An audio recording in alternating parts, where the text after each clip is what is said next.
Whereas a boy, I used to come in there and scallop. I used to flounder fish. I used to sail my boats in here. Now I tell people, don't go in the water. The bottom, if you take a handful of this bottom, it's like putrid mayonnaise. It is vile, and it's all because of the sewage treatment plant. I used to be a commercial fisherman, where I earned my living as a commercial tuna fishing. Now, because of the way times have changed, I can't do that, so I actually changed my profession around, where now I teach boat handling skills, I teach people how to fish, and do a lot of volunteering for Operation Splash.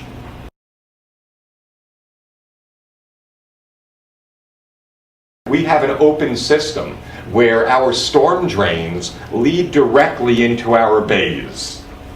In urban areas, they have a closed system where it can go to a central treatment plant and get skimmed off and cleaned out and separated and moved away. We don't have that. This was originally constructed on Long Island as open drains because that was the acceptable behavior back then. It was the right idea. We didn't have the population density that we have now, and it was cool to just dump all the garbage, anything that hits our street goes into these storm drains.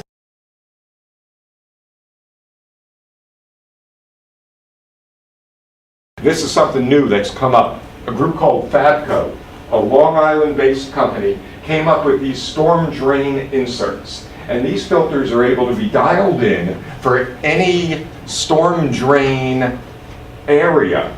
Hydrocarbons from cars, pesticide, poop from dogs. It even has little cilia that hang out up here that actually when the water goes out and it flows over, it kills mosquito larvae. Passive. It just kills it just because it rakes through there. It's amazing. And look at what comes into this.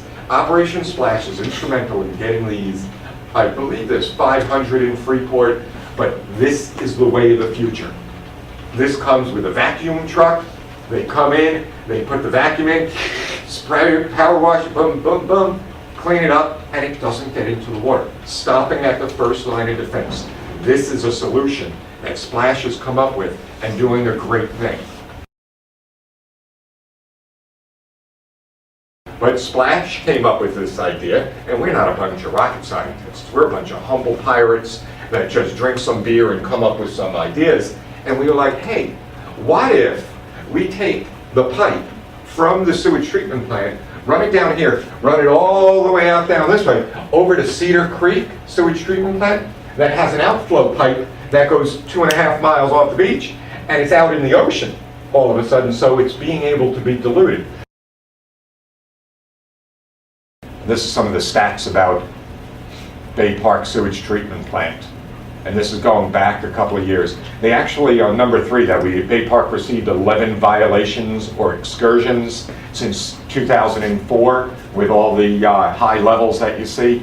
They changed the word, they being the government, changed the word to excursion because they no longer wanted the public to understand the word violation.